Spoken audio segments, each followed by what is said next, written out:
हमारे चैनल सूरत गुरुकुल को सब्सक्राइब करना ना भूलें और बेल आइकन पे क्लिक करें। वर्णिवेशरमणीयदर्शनम् मन्दहासरुचिराननाम्बुजं पूजितं सुरनरोत्तमेर्मुदा धर्मनन्दनमहं विचिन्तये। ॐ अवतारिणे श्री स्वामिनारायणाय नमो नमः। ॐ श्री हरिकृष्णाय नमो नमः। ॐ श्री पूर्णपुरुषोत्तमाय नमो नमः।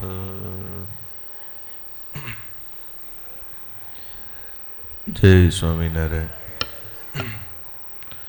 सद्गुरु निष्कुळानंद स्वामी ધીરજાખ્યાન ગ્રંથમાં મોટા મોટા ભક્તોની કથા સંભળાવે છે.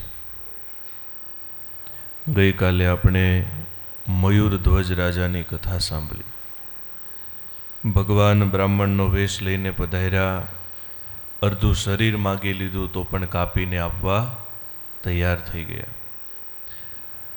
ત્યારે આગળ સ્વામી સમજાવે છે કે જેને ભગવાન ભજવા હોય એને કસોટીમાંથી પાર તો પડવું પડે.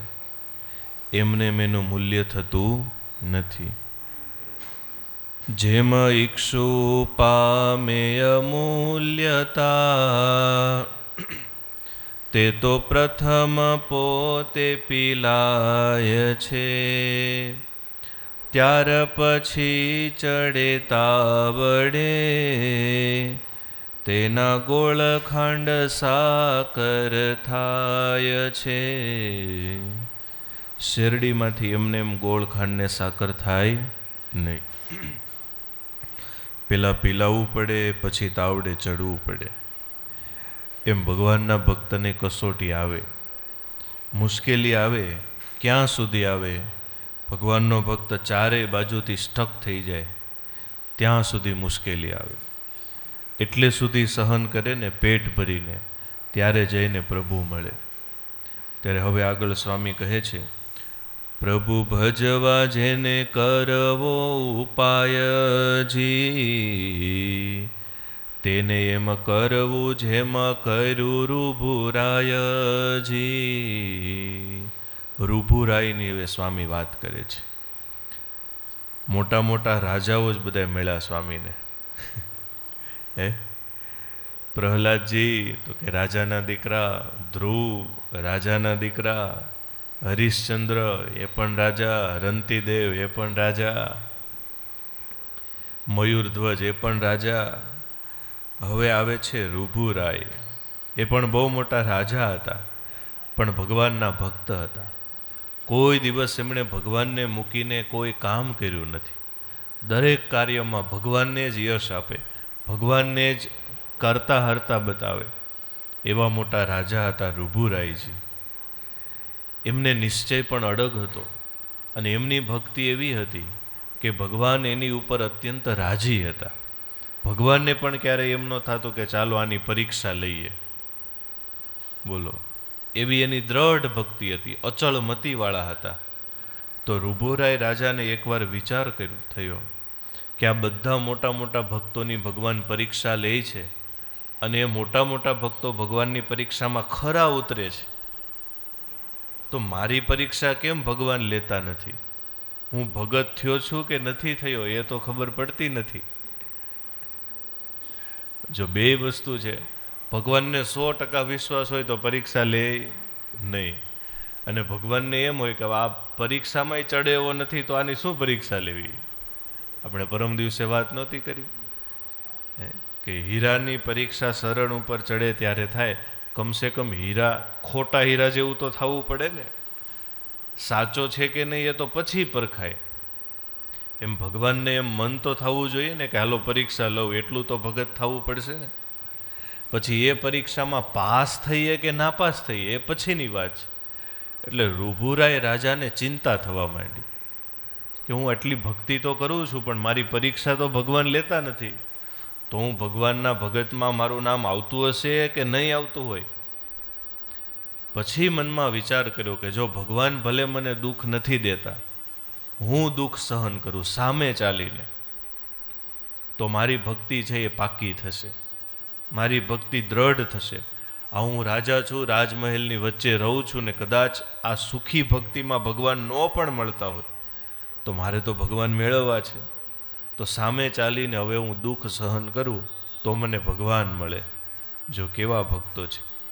એક પગે ઊભા રહ્યા, અડગ મને અચળ થઈ, કર બેઉ ઊંચા કર્યા, શરીર પર ફેરવે નહીં. ઋભુરાય રાજા તપ કરવા માટે જંગલમાં ચાલ્યા ગયા. એને કોઈ મુશ્કેલી નહોતી આવી. સામે ચાલીને આખું રાજ્ય છોડીને જંગલમાં નીકળી ગયા. એક પગે ઊભા રહ્યા અને બે હાથ ઊંચા કર્યા, અડગ મન કર્યું, અચળ શરીર કર્યું, અને એવા ઊંચા હાથ કરીને હાથમાં માળા લઈ અને ભગવાનના જપ કરે છે. પણ કર બેઉ ઊંચા કર્યા, શરીર પર ફેરવે નહીં. હવે જંગલમાં તો માખી આવે, મચ્છર આવે, જીવડા આવે, તોય ક્યાંય શરીર ઉપર ચોંટી ગયા હોય તો એ હાથ આમ ઊંચા કર્યા હોય એમ હેઠે લઈને ફેરવતાય નથી. આપણે તો મેળ આવે નહીં. આપણે ઘડીએ ઘડીએ આમ આમ કરવા જોઈએ જ, પણ એની સંયમ છે ને ઇન્દ્રિયનો, એ ભગવાનના ભક્તને ખૂબ જરૂરી છે. ધીરે ધીરે ધીરે ધીરે ધીરે એને ડેવલપ કરવો જોઈએ. આપણો હાથ, આપણો પગ, આપણી ત્વચા, આપણી આંખ, આપણું નાક, આપણા કાન, આ બધા ક્યાં ગતિ કરે છે, કેવા કેવા વિષયોને લઈને આપણા અંતરમાં ઉતારે છે, એનો ભગવાનના ભક્તને ખ્યાલ હોવો જોઈએ. જો ખ્યાલ ન હોય તો એ પ્રજા છે આપણી, એ રાજા કરતાં ઉપર ચડી જાય, અને પ્રજા રાજા કરતાં ઉપર ચડી જાય ત્યારે રાજાનું કાંઈ ચાલે. વચનામૃત છે મધ્યનું 12મું. મહારાજે એ જ આખી રાજનીતિ શીખવાડી છે કે જો રાજા મજબૂત નહીં હોય અને પ્રજાને ખબર પડી ગઈ કે આપણો રાજા મજબૂત નથી તો પૂરું. એમ ભગવાનના ભક્તએ પોતાના દેહ, ઇન્દ્રિયો, અંતઃકરણ સામે જોવું જોઈએ. એનો સંયમ, એની ક્વોલિટી, એનું કોન્સન્ટ્રેશન એ ભગવાનના ભક્તે ધીરે ધીરે કેળવવું જોઈએ. ત્યારે ઋભુરાય રાજા હતા, અચળ મન કરીને તપ કરવા માટે ખડા થયા છે, પણ એક પણ વખત પોતાનો હાથ નીચે કરતા નથી. હાથ તો નીચે કરતા નથી. સ્વામીએ ક્યાં સુધી લખ્યું, ઈચ્છા મેલી અન્નપાનની, પ્રભુ પ્રસન્ન કરવાને કાજ, તજી આશાવળી તનની, જેમ તજી આવ્યા નિજ રાજ. જેમ પોતાનું રાજ્ય છોડી અને જંગલમાં આવી ગયા, એમ હવે પોતાનું શરીર છોડવાની ઈચ્છા કરી. બોલો કે હવે મારે આ શરીરે છોડી દેવું. પણ એમને એમ તો કાંઈ શરીર છૂટતું નથી. શરીર છૂટી જાય એના માટે ખાવા પીવાનું બંધ કરી દીધું. બે હાથ ઊંચા કરીને તપશ્ચર્યા કરવાનું ચાલુ કર્યું. અને ભગવાન છે ને પોતાના ભક્ત સામે દ્રષ્ટિ કરીને જોતા જ હોય. ક્યારે એ દુઃખ સહન કરવાનું ચાલુ કરે એટલે હું પછી અકળાવ. હે ભગવાનનો ભગત દુઃખ ચાલુ કરે ને, જો ભગવાન જ્યાં સુધી દુઃખ આપતા હોય ને ત્યાં સુધી ભગવાન અકળાય નહીં. આ મયુરધ્વજ રાજાને માથે કરવત મૂક્યું અને એક આંખમાંથી આંસુ નીકળ્યું તોય પાછા ભગવાને શું કર્યું? ફડાકો કર્યો. સ્વામી લખ્યું ને, હટક ફટક કરી ચાલ્યા. એમ કે આવું કલપીનું મારે દાન જોઈએ નહીં. કલપી એટલે દુઃખી, એનું મારે દાન જોઈએ નહીં એમ. અને પોતે જ્યારે પરીક્ષા ન કરતા હોય અને છતાંય ભગવાનનો ભક્ત જ્યારે નાના મોટા દુઃખો સહન કરતો હોય ત્યારે એનું દુઃખ સહન કરવાનું ચાલુ થાય અને ભગવાનનું અકળાવાનું ચાલુ થાય. અને કેટલું તપ કર્યું. સ્વામીએ લખ્યું, શરીર સર્વે સૂકી ગયું, રહ્યું નહીં લોહીને માંસ, અસ્થિર રહ્યા એક અંગમાં, રહ્યો શ્વાસ વર્ણ વિશ્વાસ. શ્વાસ રહ્યો પણ વિશ્વાસ વગરનો. ક્યારે પૂરો થઈ જાય નક્કી નહીં. એવું ઘોર તપશ્ચર્યા રૂભુરાય રાજાએ ચાલુ કરી છે. નાડી રહી સર્વે નિસરી ઉઘાડી અંગથી બહાર. શરીરમાં જેટલો માંસનો ભાગ હતો ને બધો સુકાઈ ગયો. હાડકાનો માળો હોય ને ઉપર ચામડી ચોંટાડી હોય અને નસો ફિટ કરી હોય ને એવું દ્રશ્ય દેખાય છે. ગળ્યું અંગ મળ્યું પેટ પૂઠે તોય કરે છે નામ ઉચ્ચાર. પેટ હતું ને બે બાજુથી ભેગું થઈ ગયું. ઓલા નો યોગ કરતા હોય આમ પેટ અંદર નાખે ને તોય આપણે એમ થાય ઓહો, આપણે 10 સેન્ટીમીટર બહાર હોય ને ઓહો, એને તો બધું સાફ. પેટના બે છેડા ભેગા થઈ ગયા. સ્વામી કે માથું ગૂંઠણ મોટા થયા રહ્યું હયું બારોની સરી. કેવું તપ કર્યું હશે. માથું અને ગોઠણ એ બે શરીરમાં મોટા લાગવા માંડ્યા. બોલો, અત્યારે બધું પ્રમાણસર દેખાય ને, બધું એક આખું શરીર પતલું, માથું મોટું લાગવા માંડ્યું, ગોઠણ મોટા લાગવા માંડ્યા અને હૈયું કહેતા છાતી આખી બહાર નીસરી ગઈ, કારણ કે પેટનો ભાટ આખો પતલો થઈ ગયો. અને સ્વામી કે અજી ન વળગ્યું અસ્થિએ થઈ કૃષકાયા તપે કરી. અજીન કહેતા ચામડું, અસ્થિ સાથે હાડકા સાથે ચામડું ચોંટી ગયું, વચ્ચે કાંઈ રહ્યું જ નહીં. આવું ઘોર તપશ્ચર્યા કરી લાગે પવન અંગ લડથડે વળી ડોલે છે તેણે દેહ. પવન આવે ને તોય આમ હલવા માંડે, હલે તો ખરા, ક્યારેક પડી જાય, વળી પાછા ઊભા થઈ જાય, વળી પાછા બે હાથ ઊંચા કરી અને ભગવત નામ સંકીર્તન ચાલુ થઈ જાય. અને સૂકા કાષ્ટ સમ ઊભા રહ્યા અરણ્યમાં એકાએક. એકલા પાછા, જંગલમાં બીજું કોઈ નહીં.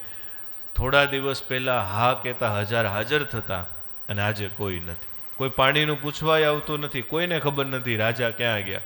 અને આવો એકાદો માણસ જંગલમાં તપ કરતો એની કોણ ખબર લેવા આવે.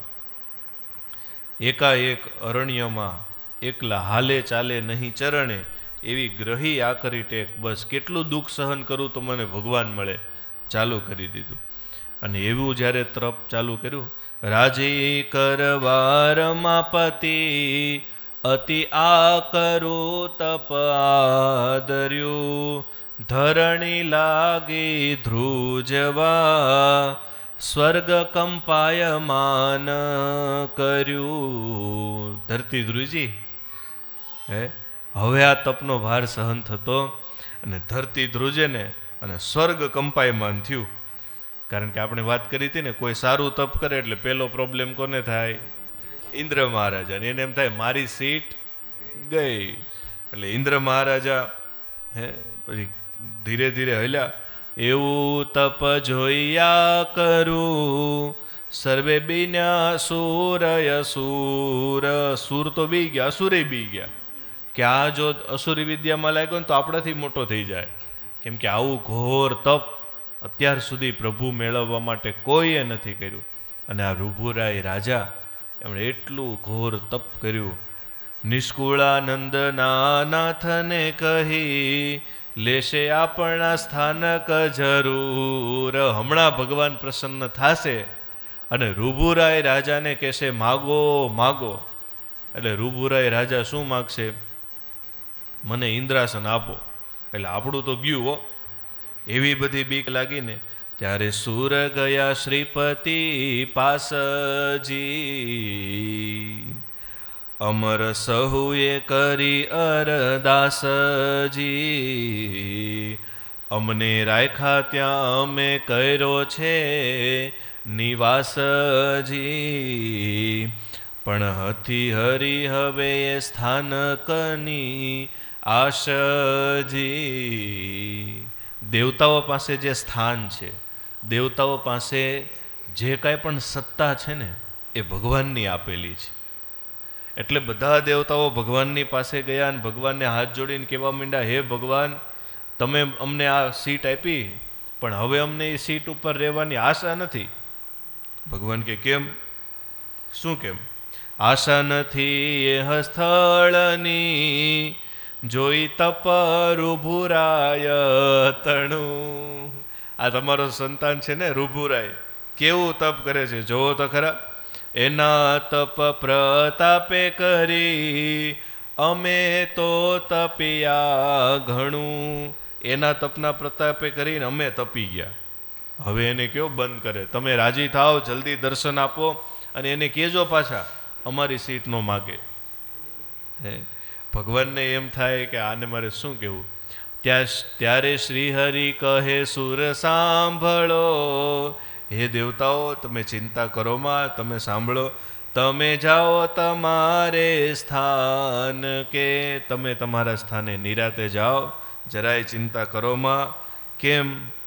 કારણ કે રૂભુરાય રાજા એવા છે, તમારી સીટમાં લોભાય એવા નથી. ત્યારે આપણે ભગવાનના ભક્ત છીએ, ભગવાનના ધામમાં જઈએ ને ત્યારે અષ્ટસિદ્ધિ નવનિધિના લોક આડા આવે એવું કહે. એકવાર શ્રીજી મહારાજે સભામાં વાત કરી કે ભાઈ તમારે કેમ ધામમાં જવું છે, બોલો તો, કેવી રીતે તમને ધામમાં લઈ જાઓ.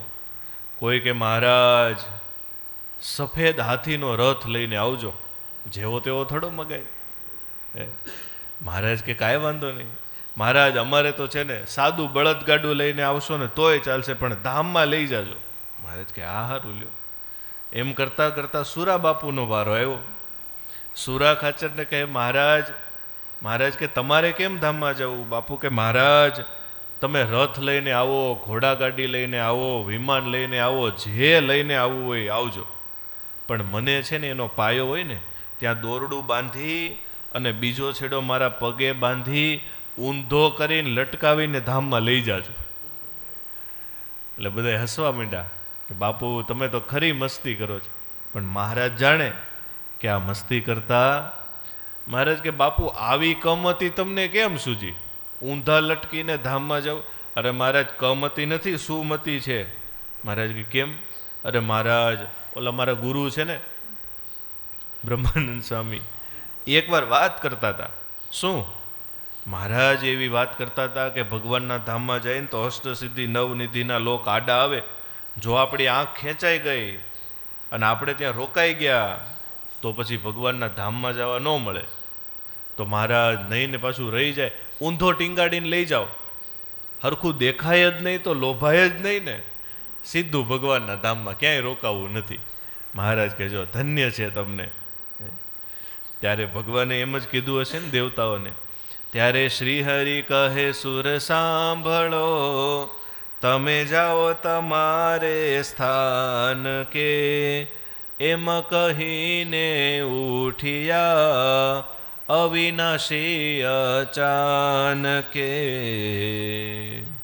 અને દેવતાઓની પ્રાર્થના સાંભળીને ભગવાને એમને ઘરે મોકલ્યા. અને પછી ભગવાન ઊભા થયા. ભગવાનને થયું બસ હો, હવે આ રૂભુરાએ બહુ તપ કર્યું, એને મેં કીધું નથી તોય પરીક્ષા લઉં તો સમજ્યા. હજી વગર પરીક્ષાએ આટલું કઠિન તપ કર્યું. ભગવાન રાજી થઈ ગયા. આવ્યા રાય રૂભુ પાસળે, દીધા દયા કરી દર્શન, માગો માગો રાય મુજથી, હું થયો છું પ્રસન્ન. પાસે આવીને ભગવાન દર્શન દઈને કહે રૂભુરાય એ આંખો ખોલો, માગો, હું બહુ રાજી થયો છું. તમે અમારા માટે કેટલી તપશ્ચર્યા કરી. અને ભગવાનને છે ને પોતાના માટે દુઃખ કરનારો, દુઃખ સહન કરનારો ભક્ત હોય ને એ અતિશય વહાલો હોય. ભગવાનના સુખે સુખિયા થવાનું તો સૌને ગમે, ગમે કે નહીં? આપણે ક્યાં જવું છે? અક્ષરધામમાં. શું કામ? તો કે ત્યાં દુઃખ નથી ને, ત્યાં ટેન્શન નથી, આ લોકના નથી હપ્તા ભરવાના, હે કાંઈ ટેન્શન નથી અક્ષરધામમાં. એટલે આપણે ક્યાં જવું છે? અક્ષરધામ. કેમ? તો કે સુખ સુખ જહા સુખ ના દરિયા, દુઃખનો નહીં લવલેશર. એટલે અક્ષરધામમાં જવું. બાકી અક્ષરધામમાં જો દુઃખ હોત તો આપણી જવાની પોઝિશન બદલી જાય. પણ ખરો ભગવાનનો ભક્ત કોણ છે? એ સુખ આવે કે દુઃખ આવે, ભગવાન ક્યાં છે, ભગવાન કેમ મળે, ત્યાં મારે જવું છે ને તેમ મારે કરવું છે. તો આપણે મહારાજે એ જ કીધું વચનામૃતમાં જો કે અક્ષરધામમાં ઠાકોરજી ન હોય તો ભગવાનનો ભક્ત ત્યાંય જવાને ન ઈચ્છે. એ તો શ્રીજી મહારાજ ત્યાં બેઠા છે એટલે જ આવું છે. ક્યાં? બાકી શ્રીજી મહારાજ આપણને એમ કે તમે નરકમાં રહ્યો ને અક્ષરધામમાં જેવા રાજી એવા અમે રાજી, તો આપણે ક્યાં રહેવાય? રહેવાય. એની મરજી હોય ને એનો રાજીપો હોય તો રહેવા તૈયાર. જવું છે નરકમાં? બોલો. આ દુનિયામાં ઈ જ છે ને, પડ્યા જ છે ને નરકમાં. ક્યાં ઓછું છે કાંઈ? પણ ભગવાનને બહુ વાલ થયું ઋભુરાય રાજા ઉપર. એટલે ભગવાન એટલા પતલા પડી ગયા હતા ને બિચારા. અને જ્યારે બાળકો એ ક્રૂસ થાય અને મા પાસે આવે તો મા શું કરે? તરત આમ માથે હાથ ફેરે. બિચારો કેવો પતલો થઈ ગયો. હે, શ્રીજી મહારાજ વર્ણી બેસે, વન વિચરણ કરતા કરતા કરતા લખુચારણને ત્યાં પધાર્યા ને. અને ત્યારે લખુબાઈ શું કરે? એની ઘણું 60 ભેંસો હતી, તો એનું દૂધ હોય ને એ ગરમ કરીને પછી ઉપર ઓલી તર થાય ને એ તર અલગ કાઢી મૂકે અને સ્પેશિયલ એ એક તાસલીમાં ભરીને મહારાજને જમાડે. 2 મહિના મહારાજ રોકાણા એને ત્યાં. કેમ? તમે હાવ વર્ણી પતલા છો ને મારે તમને જાડા કરી દેવા છે. એક માનું હૃદય છે ને.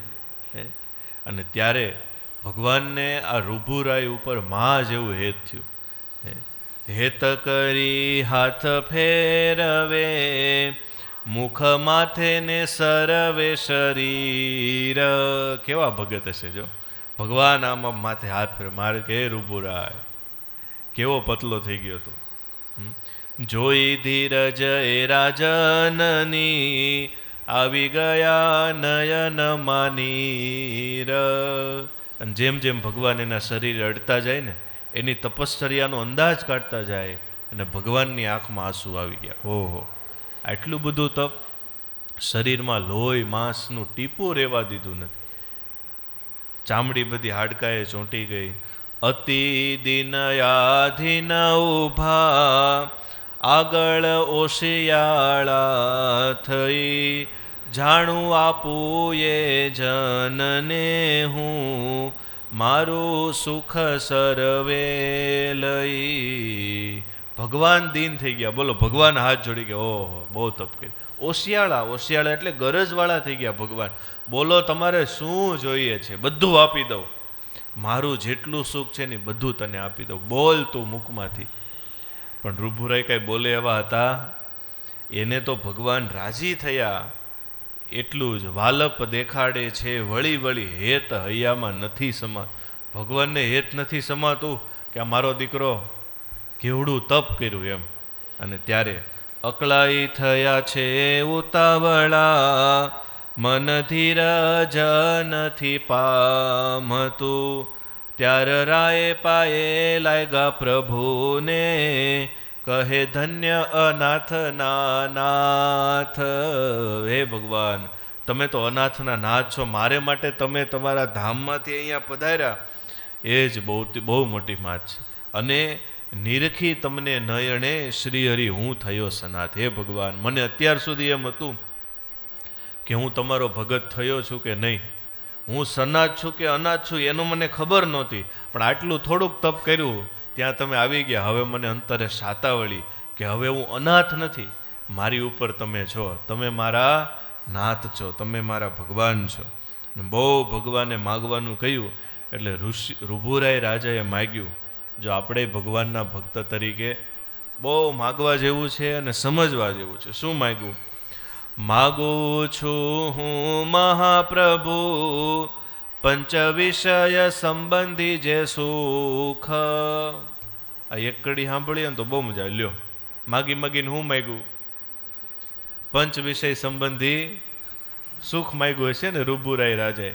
પણ પાછળની કડીમાં લીધું, દેશો માતે દયા કરી, જેથી થાય તમથી વિમુખ. એ તો મને દેતા જ નહીં કે જે પંચ વિષયના સુખને પામી હું તમારાથી વિમુખ થાવ એવું દુઃખ મને ક્યારેય ન દેતા. એવું સુખ મારે જોતું જ નથી. કેમ કે મારા માટે તો એ દુઃખરૂપ છે. ત્યારે પંચ વિષયના સુખ ભગવાન પાસે માગવા નહીં, એ બહુ મોટી વાત છે. મહાબળવંત માયા તમારી, જેણે આવરિયા નર નારી. આખી પ્રાર્થના તમે વાંચો, કેવું માગ્યું જો ભગવાન પાસે કે હે ભગવાન, કેદી દેશોમાં સંસારી સુખ.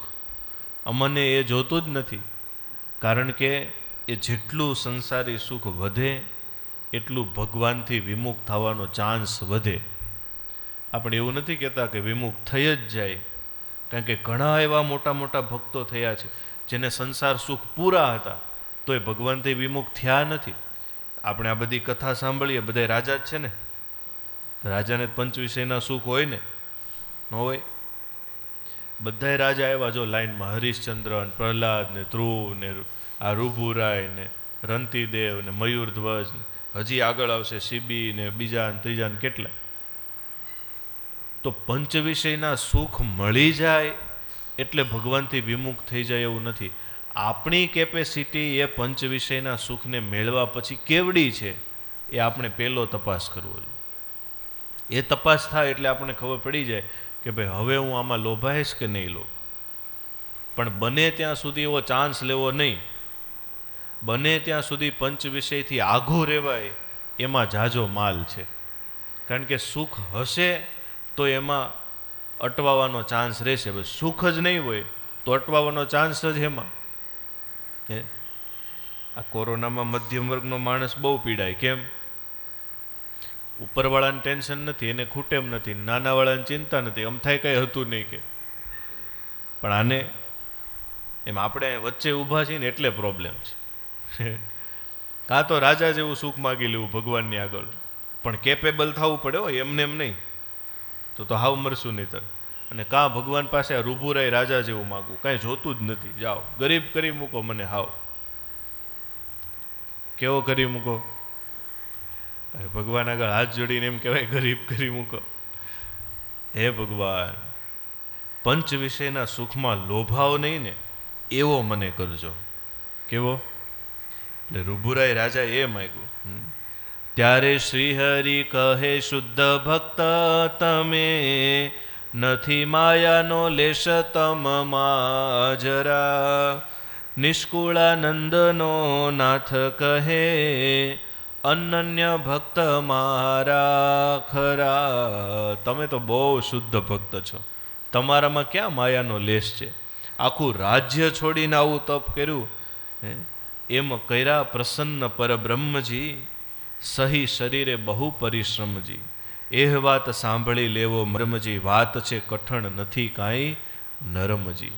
હવે સ્વામી ઉપદેશ આપે છે જો ભગવાનના ભક્તો માટે, કહેતા આપણા સૌ માટે, કે ભગવાનને માર્ગે જવું છે એ બહુ કઠણ છે. સહેજ પોચા રહીને ચાલશું તો આમાં મેળ પડવાનો નથી. નર્મ નથી છે કઠણ ઘણી, જેવા તેવાથી થાતી નથી. સહુ સહુના મનમાં જુઓ, ઊંડું વિચારી અંતરથી. ભગવાનને પામવાની જે વાત છે ને એ કંઈ નરમ નથી, બહુ કઠણ છે. પોતપોતાના મનમાં ઊંડું વિચારીને જુઓ કે આપણે કેટલા કઠણ થયા છીએ, આપણે કેટલા કડક થયા છીએ. ખાખરા બનાવ્યા છે, ખાખરા. રોટલી મૂકો મશીનમાં, પછી આમ પ્રેસ થાય, થોડીક વાર આમ થઈને જોવું પડે ને કે કડક થઈ કે નહીં. ખાખરો ઢીલો હોય કે કડક હોય?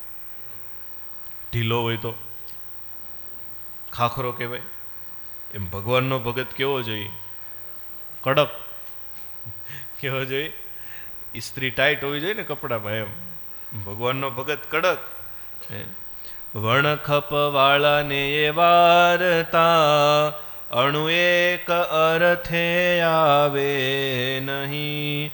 મહિમા મહાત્મ્ય મોટપ મુખથી, કહીએ મર કથી કથી કહી. જો હવે આ કડી છે ને સ્વામીનું હાર્દ છે. ઘણીવાર ભગવાનનો ભક્ત કડક થાતો નથી. થાવું તો હોય છે પણ થાતો નથી. સત્સંગમાં હોય તોય નથી થતો. એનું કારણ શું એ સ્વામી આમાં બતાવે છે કે પ્રોબ્લેમ ક્યાં છે. આપણે સત્સંગમાં છીએ તો આપને કોઈ દી રૂભુરાય રાજા જેવો વિચાર આવતો નથી કે રૂભુરાય રાજાને આવો સંકલ્પ છે, આપણને કેમ નથી થતો, પ્રોબ્લેમ ક્યાં રહી જાય છે. તો સ્વામી કે વણ ખપ વાળાને એ વાર્તા, આપણને ખપ નથી એટલી વાત આપણને સમજાતી નથી. આપણને ભગવાનનો ખપ નથી ત્યારે જો, અને ખપ નથી એટલે મહિમાની વાત, મોટપની વાત મુખથી ગમે એટલી કહો તો એની કાંઈ અસર થતી નથી. મહિમાની વાત તો આપણે કરીએ છીએ. ઠાકોરજી કેવા અનંત કોટી બ્રહ્માંડના ધણી, જેના એક એક રોમમાં અનંત કોટી બ્રહ્માંડ ઉડતા ફરે, રોજ બોલીએ છીએ આપણે, પણ અંદર કાંઈ અસર નથી થતી. એનું કારણ શું? એને પામવાનો ખપ નથી. ભગવાનની આપણે જરૂર છે, હાર્ડ જરૂર છે, એવું આપણા અંતરમાં વર્તાતું નથી. વર્તાય છે? આપણે ઠાકોરજીની જરૂર છે. અહીંયાથી કથામાંથી ઊભા થઈને ઘરે પહોંચશો ત્યાં સુધીમાં કાંઈ ભગવાનની જરૂર ખરી? હે? કેટલી જરૂર છે આપણે ઠાકોરજીની? ઘણી વાર પૂછીએ ને કેમ છે, બસ હવે બધું સેટ થઈ ગયું છે, છોકરાઓ ધંધે ચડી ગયા છે, શરીરે સારું છે, ભગવાનનું ભજન કરીએ છીએ, બધું સેટ થઈ ગયું છે, એટલે હવે કંઈ ભગવાનની જરૂર નથી. અને માણસને પૈસા મળી જાય એટલે ભગવાનની તો હાવ જરૂર બંધ થઈ જાય. થઈ જાય ને બંધ. હમણાં લોકડાઉનમાં એક અહીંયા ભાઈ રહી છે, આપણે અહીંથી આમ ખૂણો પડે ને આગળ, ત્યાં સારો ફ્લેટ છે, 3 BHK છે, મૂળ સૌરાષ્ટ્રના, અને હમણાં જ કંઈક 6-8 મહિના પહેલાં જ આવ્યા, લોકડાઉન પહેલાં. છોકરાને મોટી જોબ છે, મહિને 1.5-2 લાખ રૂપિયા સેલરી છે, પણ હાલો નાસ્તિક. ઓલા 2 જણા, હવે એક જ દીકરો, એને ભેગું આવવું જ પડે. 2 ભાભા ડોસી 2 સમજાવે કે તું મંદિરે આવ, ઓલા રોજ આવે, મંદિરે આવ, કે શું જરૂર છે ભગવાનની? મગજમાં બુદ્ધિ ચડી ગઈ હોય ને એટલે ખપ ન ઉપરજે ભગવાનનો. શું ભગવાનની જરૂર? તમે મંદિરે જાઓ છો, શું કરી લીધું, શું મળ્યું તમને? ઓલા બિચારા મા બાપ તો શું બોલે પછી, સારું તને ઈચ્છા થાય તે દી આવજે. પણ જેવો કોરોના આવ્યો ને સાયન્સની તો બિચારાની મજાક બની ગઈ હાવ. જેવો કોરોના આવ્યો ને 6 મહિના ગયા ને, ઓલા બાપા અહીંયા આવીને કહેતો કે હવે એમ કહેતો નથી કે ભગવાનથી શું થાય એમ. કેમ? ખપ દેખાણો એમ કે હવે આના વગર નહીં હાલે, હવે પહોંચો આના ચરણે. એમ આપણને એવું કેટલા ટકા છે આપણી લાઈફમાં કે ભગવાન વગર નહીં હાલે? આપણે કંઈ નિર્ધાર કર્યો છે? ક્યાં સુધી નહીં ચાલે? કેટલા દુઃખ પડશે તોય હું ભગવાનને નહીં મૂકું? અત્યારે તો સારું છે, રોટલા પાણીના થઈ રહે છે, ઠાકોરજીએ માથે લીધા છે, પણ કદાચ ચાલો ભગવાન એમ ઈચ્છા કરે, આ મયુરધ્વજનો રાજા જ હતો તોય ઠાકોરજી ઈચ્છા કરી ક્યાં સુધી પહોંચાડી દીધો બોલો? માથે કરવત મૂકીને કાપી નાખ્યું અડધું ત્યાં સુધી. એવી ભગવાન આપણી પરીક્ષા કરવા ધારે તો આપણે કંઈ વિચાર કર્યો છે કે આટલી પરીક્ષા સુધી હું ભગવાનને તો નહીં જ મૂકું, બાકી બધું ભલે વહી જાય? કાંઈક એવું થાય ને રાતોરાત બધી સંપત્તિ સ્વાહા થઈ જાય તો? હાવ ગરીબ થઈ જાઓ તમે તો? ચાલીમાં રહેતા હોય ને હાવ, એમાંય ખબર ઓલી હાવ બહારથી સીડી હોય ને એકદમ કે નળ ન હોય, પાણી ન આવતું હોય, બાથરૂમની વ્યવસ્થા ન હોય, એવામાં રહેવા જવું પડે તોય સવારે ઉઠીને ચાંદલો કરીને પાછા અહીંયા આવો. આટલી ભક્તિ કરી તોય કાંઈ સામું જોયું નહીં, ધોઈડ જવું ને નથી જવું. કેટલે સુધી આપણે વિચાર કર્યો છે મારે જરૂર છે ભગવાનની? શું જરૂર છે? મારો શ્વાસ જ ભગવાનથી ચાલે છે, ત્યાંથી વિચાર કરે ભગવાનનો ભક્ત. એટલે વણ ખપ વાળાને એ વાર્તા, ખપ નથી એટલે આ વાત મગજમાં આવતી નથી. પછી સ્વામી દ્રષ્ટાંત લખે છે, જેમ પશુ જનને ચાર પ્યારી, તેહ નીલી દેખીને નવ તજે, સહે કષ્ટ બહુ એહ સારું, તોય ભાવે કરી એહને ભજે. પશુને લીલી ચાર દેખાય તો મૂકે, કેટલો ખોફ છે બોલો. લીલું ઘાસ દેખાય તો મૂકે નહીં, એમાંય લીલી જાહેર થઈ હોય મોટી મોટી, ખેતરમાં ઘૂસી જાય, પછી ખેડૂત આવે, શું લઈને આવે? એ મૂકે.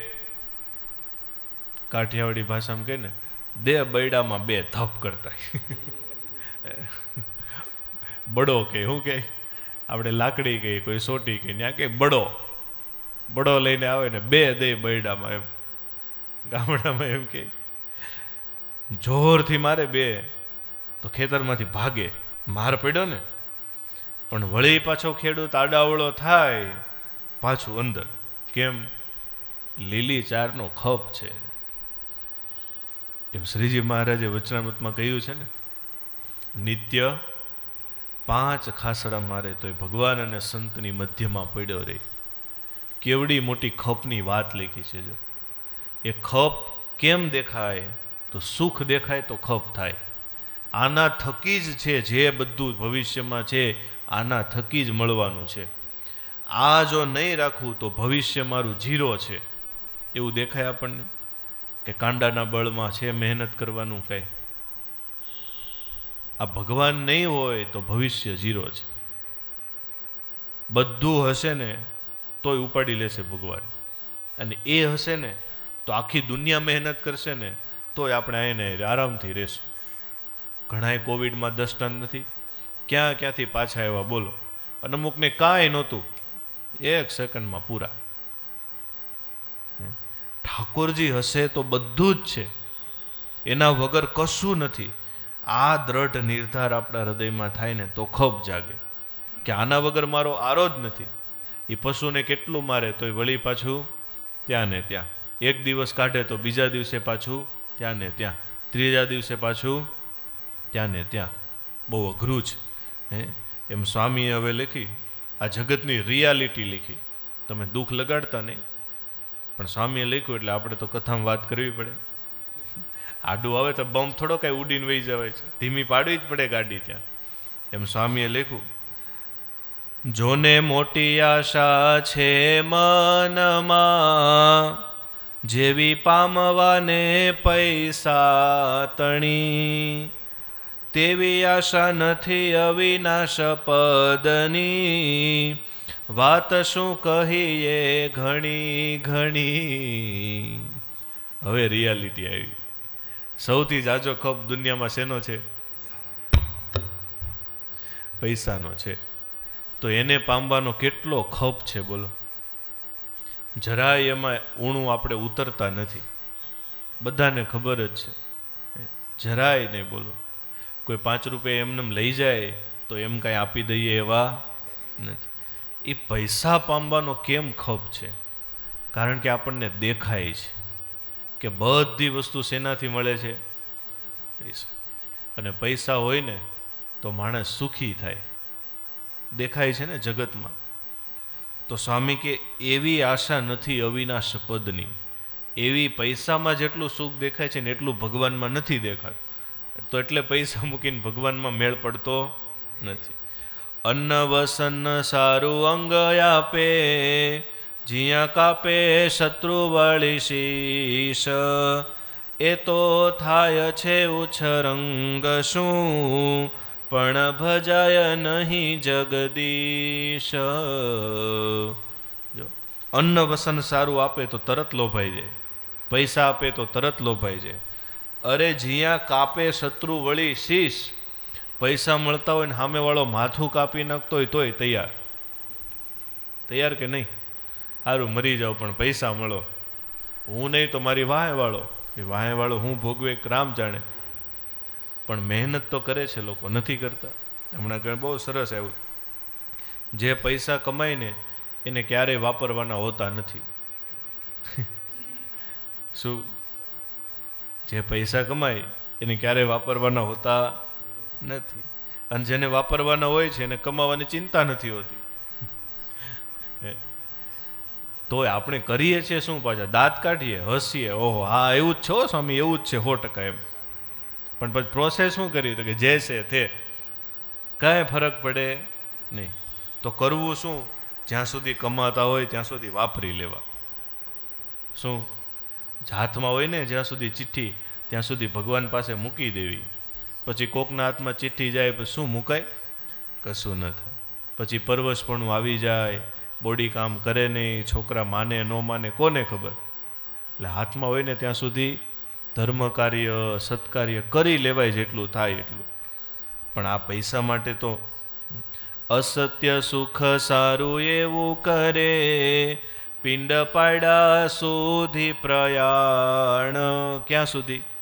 પિંડ પડી જાય ત્યાં સુધી મહેનત કરે. બોલો, સત્ય સુખને સાંભળી વળી થતી નથી એવી તાણ. પણ સત્ય સુખમાં એવી મહેનત થતી. અને ત્યારે સ્વામીએ લખ્યું શું કામ? જો નિષ્કુળાનંદ સ્વામી એક એક વસ્તુ ડિટેલથી લખે. પહેલાં કીધું આવું નથી થતું એનું કારણ ખપ નહીં થતા એનું કારણ મહિમા. પછી દ્રષ્ટાંત આપ્યું પૈસાનું. પછી સ્વામી લખ્યું વિષનો કીડો વિષમાં વસી વખાણે વિષનું સુખ, તેને રહેતા અમૃતમાં થાય જરૂર જાણો દુઃખ. પ્રોબ્લેમ અહીંયા છે કે આપણે વિષમાં મોટા થયા છીએ. શેમાં? અનંત યુગોથી આપણે આ જગતમાં મોટા થયા છીએ, માયામાં મોટા થયા છીએ. એટલે આપણને સુખરૂપ શું લાગે? માયા. હવે માયામાંથી કાઢીને કોઈ આપણને સુખરૂપ ભગવાનમાં મૂકે તો આપણને એ ઝેર જેવા લાગે. એક હતો રાજા, હમણાં રાજાની જ વાતો કરવાની. એક હતો રાજા. રાજા બહુ પુણ્યશાળી હતો. રાજાનો અંતકાળ નજીક આવ્યો. પુણ્ય ઘણા કર્યા હતા પણ પાપય કર્યા તો હોય જ ને. રાજાને અંતકાળે આકાશવાણી થઈને સંભળાણું કે આવતો જન્મ તારો જંગલમાં ભૂંડ તરીકેનો આવશે. રાજા તો આમ સાંભળીને આમ આપણને એવું થાય ને કે આપણો નહીં આવે એની શું ખાતરી? સરખા કામ નહીં કરીએ, ભૂંડ તો સારું કહેવાય, એવી રીતે ફસાઈ જવું. રાજાને તો ઓહો, મારે કાદવમાં જીવવાનું. અત્યારે મારા મહેલમાં કાદવનું ટીપું આવતું નથી અને મારે કાદવમાં રહેવાનું, મળ ખાવાના, ગટરમાં રહેવાનું, જંગલમાં, કાદવ કીચડમાં. અરે દીકરાને બોલાવ્યો, જો તને એક વાત કહેવી છે, કોઈને કહેતો નહીં. શું? તારે મને બચાવવાનો. શું? મારો બીજો જન્મ ભૂંડ તરીકે આવવાનો. હું વાત કરો છો? તમે તો રાજા છો. એ રાજા હોય કે વાજા, આવવાનો છે એ આવવાનો છે. તો હું શું કરું? જો હું તને નિશાની આપું, આ જંગલ, આ ઠેકાણું, આ તળાવ, એની સાઈડનો કાદવ, કે એ તળાવના કાંઠે પછી આ બધા માણસો પ્રોગ્રામ કરતા હોય, એ કાંઠો, એ કાંઠાનું આ કીચડ, અને એ કીચડમાં મારો જન્મ થશે. અને એ 10 બચ્ચા હશે ભેગા પાછા, કે મેં તો સોલમાં જ કામ હાલતું હોય ને. 10 બચ્ચા હશે, એમાંથી એક હું હોઈશ. મારા માથા ઉપર ધોળું ટપકું હશે. તું જેવો જ હું મરું ને અઠવાડિયામાં ત્યાં આવી જાજે. અઠવાડિયા સુધી તો કાંઈ હલી બલી શકે નહીં. પછી મંડે દોડાદોડ કરવા. અઠવાડિયામાં ત્યાં આવી જજે ધનુષ બાણ લઈને, મને જોઈ અને માથે બાણ મારીને મારી નાખ. બાકી મારે એમાં રહેવું. હવે દીકરાને એમ થયો, ઓહો બાપાને બિચારાને આમાં થોડા રાખે. થોડા દિવસ ગયા ને રાજાનું મૃત્યુ થયું અને અઠવાડિયું થયું, હજી તો પાણી ઢોળ બાકી હતું. કેટલા દિવસ પછી હોય? ક્યાંક 5 દિવસ, ઓલું 13મું બાકી હતું. સોરી, પાણી ઢોળ તો 5 દિવસ પૂરું થયું. એ 13મું બાકી હતું. ત્યાં કુંવર ઉપડ્યો. અરે ભાઈ કઈ બાજુ? જંગલમાં. કેમ? તો કે એક ઇમ્પોર્ટન્ટ કામ છે. લીધો ધનુષ બાણ લઈને ઉપડ્યો. અઠવાડિયું જ થયું. હજી કેટલું બોલો?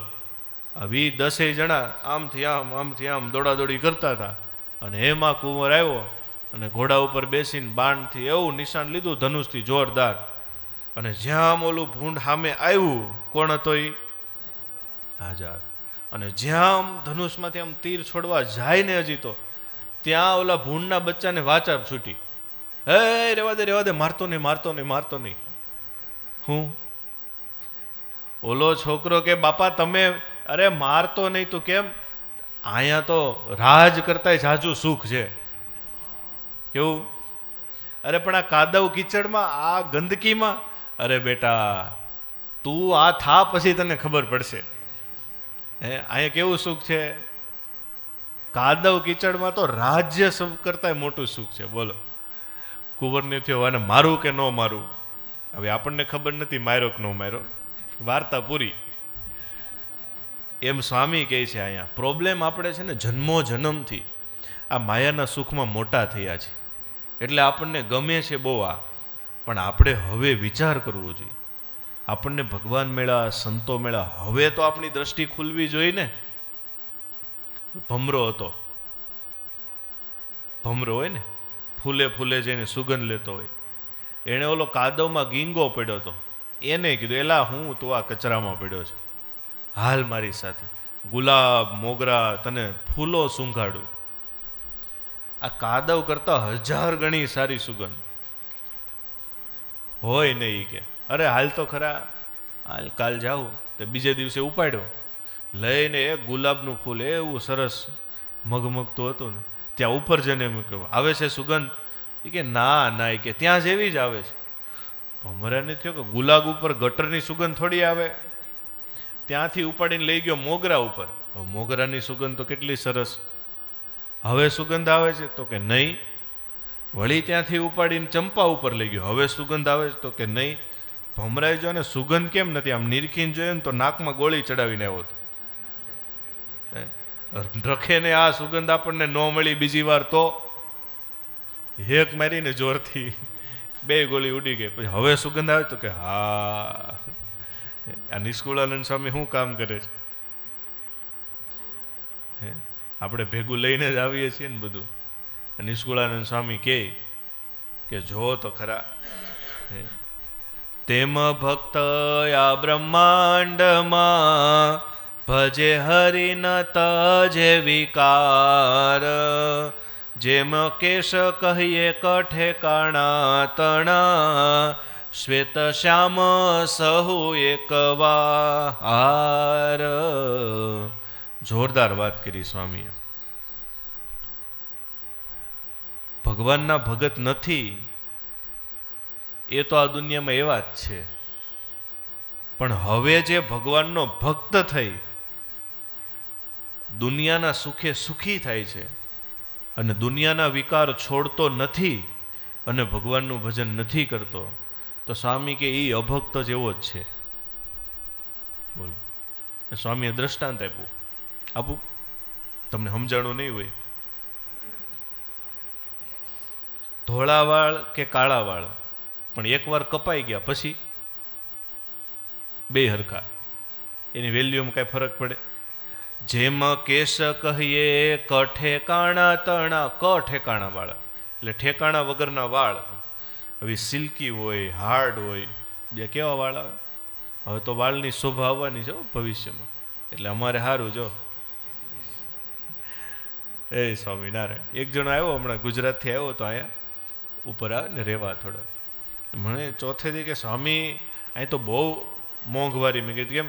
એ કે વાળ કપાવવાના 250 રૂપિયા કીધા. મેં કીધું સારું છે, 250માં તારો મેળ પડી ગયો. હે પણ એક વખત કપાઈ ગયા પછી એની કાંઈ વેલ્યુ નથી. શ્વેત કે શ્યામ 2 સરખા. એમ જગતના લોકો તો દુઃખી છે જ, એ તો અભક્ત જ છે, એમાં તો કાંઈ લેવાનું છે જ નહીં. પણ ભગવાનનો ભગત થઈને પણ ભજે હરિ ન તજે વિકાર, માળા કરે પણ જો દુનિયાના સુખ છોડે નહીં, જો પોતાના દોષોને છોડે નહીં, જો વાસના છોડે નહીં, તો એ એના જેવો જ છે. એટલે આપણે ભગવાનના ભક્ત તરીકે શું કરવું જોઈએ એ સ્વામી આપણને શીખવાડે. ભક્ત થાય ભગવાનના પ્રથમના ભક્ત પ્રમાણ, નિષ્કુળાનંદ કહે તે વિના બીજા માનો માયાના વેચાણ. સ્વામી કે પહેલાના જેવા ભક્તો થયા ને એનું પ્રમાણ લઈ અને એવો જો ભગવાનનો ભક્ત ધીરે ધીરે થાય તો એ ખરો થાય, નહીતર એ માયાનો વેચાણ બીજાની જેમ થઈને ઊભો રહે. અને ત્યારે સ્વામીએ પદ લખ્યું, દોયલું થાવું રે હરિદાસ રે સંતો. દોયલું તો દોયલું એટલે શું કે ભાઈ, દોયલું એટલે મજબૂત કે ને એમ સ્ટ્રોંગ એકદમ હોય. એ ભગવાનના ભક્તને હરિદાસ થવું, પણ કેવું થવું? મજબૂત થવું એમ. તજવી તન સુખ આશ, સૂરો જેમ રણમાં, સૂરો જેમ રણમાં ટૂંક ટૂંક થાય ને એની જેમ હૈયામાં અતિશય હુલાસ થઈ અને ભગવાનના ભજનમાં જોડાવું. સ્વામીએ દ્રષ્ટાંત લખ્યું, જો કાયર મનમાં કરે મનસુબા, ઊભા રહેશું આસપાસ. જો સુરવીર અને કાયર બે લડવા જતા હોય ત્યારે શું ફરક હોય? સુરવીર શું કરે? તો સ્વામી કે સૂરો જેમ રણમાં લડવા, ધરે હૈયામાં અતિ ઉલ્લાસ, એકદમ ઉત્સાહિત થઈ જાય, હાલો ક્યાં છે શત્રુ, હમણાં મારી નાખું, કાપી નાખું, ઠેકાણે પાડી દો. પેટ કટારી મારી પગ પરઠે, તેને કેની રહી ત્રાસ. કટાર લઈને પેટમાં ખોસી દે. હવે તો જીવવું તો રહેવાનું જ નથી. જ્યાં સુધી કટાર પેટમાંથી બારી નથી નીકળી ત્યાં સુધી જેટલા સામે મળે એને પૂરા કરી નાખો. અને સુરવીર કહેવાય. હવે એને કોઈની બીક, એને કાંઈ ટેન્શન કેમ? કટારી મારી દીધી પેટમાં, હવે મરવાનું નક્કી જ છે. અને કાયર હોય એ શું કરે? તો કે એને ઉત્સાહ ન હોય, એને તો જવું પડે. કેમ? નહીં જાય તો લોકમાં આબરૂ જાહે કે આવડો આ યુદ્ધમાં લડવાય જતો નથી. એટલે જાય ખરો, પણ મનમાં કરે મનસુબા, હું ઊભા રહેશું આસપાસ. આપણે વચમાં નહીં લડીએ, ક્યાં જવું? સાઈડમાં ઊભા રહેવું. એમ કરતા જો ચડી ગાય ચોટે, તો તરત લેશું મુખે ઘાસ. એમ કરતા જો કોઈ મારવા આવશે ને તો શું કરશું? ઘાસના તરણા મોઢામાં લઈને શરણે થઈ જાવ, મરશું તો નહીં. તો આપણે કેવા છીએ? સુરવીર છીએ કે કાયર છીએ? શુરા સંતનથી એક રીત સરખી, કરવો વેરીનો વિનાશ. એનું એક જ ટાર્ગેટ હોય, વેરીનો વિનાશ કરવો છે. એવા ભક્ત તે ભક્ત હરિના, તેહ સહે જગ ઉપહાસ. નિષ્કુળાનંદ કહે તે વિના બીજા, તે તો નાવે કેદી વિશ્વાસ. સ્વામી કે એ સિવાય બીજા ભક્ત હોય એનો વિશ્વાસ આવે નહીં. એમ આપણે જો કંઠી પહેરી, તિલક ચાંદલો ચાલુ કર્યો, માળા ચાલુ કરી, હવે અડગ નક્કી કરી લેવું, હવે ક્યાં જવું છે? ધામમાં. જરાય ઓરું રહેવું નહીં, તો ચાંદલો કર્યો, તિલક કર્યું, એનું કાંઈ મિનિંગ રહેશે નહીં. સુરવીર થઈ જાઓ. ભલે લોકો મજાક કરે તો આપણે ચાંદલો છોડવાનો નથી. ભલે લોકો ગમે એમ ખીજવે તો એ કંઠી કાઢવાની નથી. લોકો ઘણી જો નવા નવા સત્સંગી થાય ને ચારે બાજુથી પ્રેશર આવે, ફેમિલીમાંથી પ્રેશર આવે, તમે આમ કરતા નથી ને તેમ કરતા નથી ને તોય તમારો સત્સંગ આમ, તમારા લીધે અમને દુઃખ થાય. એ તમારા દુઃખના અમે થોડા કંઈ નિમિત્ત છીએ. તમારું પ્રારબ્ધ તમે ભોગવો, અમારું પ્રારબ્ધ અમે ભોગવો. અમારે હવે ભગવાન સિવાય બીજી વાત નથી. સુરવીરતાથી એકવાર નક્કી કરી લેવું. 2-4 દી વિચાર કરવો હોય તો કરી લેવો, પણ ઈસ પાર કે ઉસ પાર, હવે ભગવાનને પાયમે પાર છે એવો દ્રઢ સુરવીરતાથી વિચાર હોય તો ખરા ભગવાનના ભક્ત થવાય. પછી કોઈ પણ મુશ્કેલી આવે તો એમાં રોકાય નહીં. સ્વામીએ દ્રષ્ટાંત લખ્યું કે કાઠિયાવાડના ઘોડા અને ગુજરાતના ઘોડા. સ્વામી કે કાઠિયાવાડના ઘોડા હોય એને પલોટેલા હોય, એટલે આજુબાજુ 50 જણા ઓલા કપડાના ગોટા કરીને ઊભા રહે, અને પછી વચ્ચેથી ઘોડો પસાર કરે અને ચારે બાજુથી ગોટા મારે. વાગે તો ખરા ને ઘોડાને, એ વાગતા જાય પણ રસ્તો મૂકે નહીં અને ઊભો રહી જાય. જે પગની એડી મારે ને વળી હાલે, એમ કરતાં કરતાં પાક્કો થઈ જાય. એ ઘોડાને પછી રણ મેદાનમાં નાનું મોટું તીર વાગે કે ભાલાની અણી વાગતી જાય, હરકતી જાય, તો એ એનો અસવાર હોય એને મૂકીને બીજે જાય નહીં, પાર પડી જાય. અને સ્વામી કે ગુજરાતમાં ઘોડું હોય, પલોટા ન હોય તો પાણીનો ધોરિયો આવે તો ઊભો રહી જાય. લેખું ગુણાતીતાનંદ સ્વામી, પાણીનો ધોરિયો આવે તોય ઊભો રહી જાય. આને કેમ પાસ કરશું આપણે? ઘોડાને તો પાણીનો ધોરિયો પાસ કરતા શું લાગે, પણ તોય ઊભો રહી જાય. કેમ? તો કે મનમાં નિર્ધાર નથી કર્યો. એમ થોડા દુઃખમાં અટકી જાય એવા ભગત થવું છે કે પાર ઉતરી જાય એવા. તેના માટે પહેલો આપણે મનમાં નિશ્ચય કરવા.